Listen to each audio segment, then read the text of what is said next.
इस वीडियो में मेरा मकसद किसी को नीचा दिखाना नहीं, बल्कि एकता और समझ का संदेश देना है। नमस्कार दोस्तों, अभिनेताओं का काम होता है समाज के सामने अभिनय के माध्यम से सत्य को पेश करना, और यहाँ पर हम क्रांतिवीर, नया दौर, दीवार जैसी फिल्मों का उदाहरण ले सकते हैं। तो क्या समाज में आज बुराइयां बिल्कुल खत्म हो गई है? जो अभिनेता आज शराब, गुटखा और जुए की ऐड करने के साथ साथ देश में कौन सी सरकार का निर्माण होगा, यह भी तय करने में मदद करेगी। जय हिंद मित्रों, स्वागत है आपका मेरे इस नए वीडियो में, जहां हम बात करेंगे कि पिछले कुछ सालों में इतनी मेहनत, पैसा और समय खर्च करने के बाद आज हम हमारे देश को विश्व में कहां पाते हैं, और क्या यह स्थान हमारे देश के लिए सही है। पता नहीं आज बॉलीवुड को क्या हुआ होगा कि उनको सरकार के प्रचार करने की नौबत आ गई है।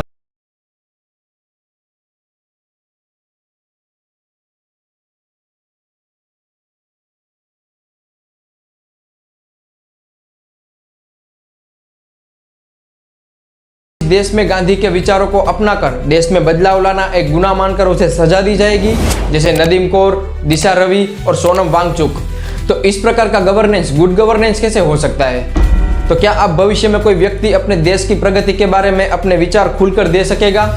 और क्या सत्यमेव जयते अब सत्य होगा?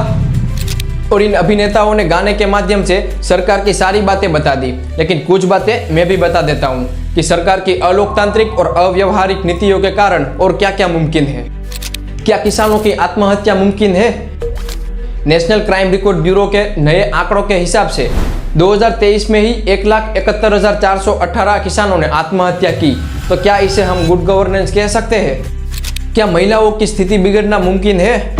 होम मिनिस्ट्री के नए रिपोर्ट के मुताबिक महिलाओं के खिलाफ अपराधों में लगातार बढ़ोतरी हो रही है। तो क्या महिलाओं की सुरक्षा न होना एक अच्छा शासन है? तो क्या देश में इतने आंदोलन मुमकिन है? किसानों को सड़कों पर आकर विरोध करना पड़ा, छात्रों को अपनी पढ़ाई छोड़कर आंदोलन करने पड़े, न्याय के रखवाले वकीलों को विरोध प्रदर्शन करने पड़े, तो देश के कुश्तीवीरों को अपने मेडल नदियों में बहाने पड़े और लद्दाख में प्रोटेस्ट होते रहे। तो क्या ये एक अच्छे शासन की निशानी है?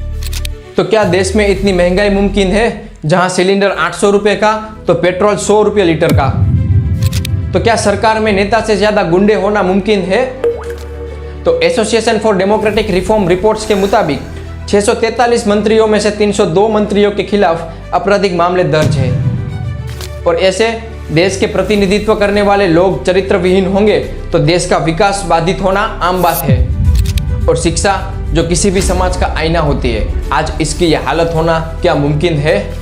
जहां विश्व की टॉप 20 यूनिवर्सिटी में भारत की एक भी यूनिवर्सिटी नहीं आती और बच्चों की पढ़ते पढ़ते छत गिरने से मृत्यु हो जाती है। क्या ये एक अच्छा शासन है?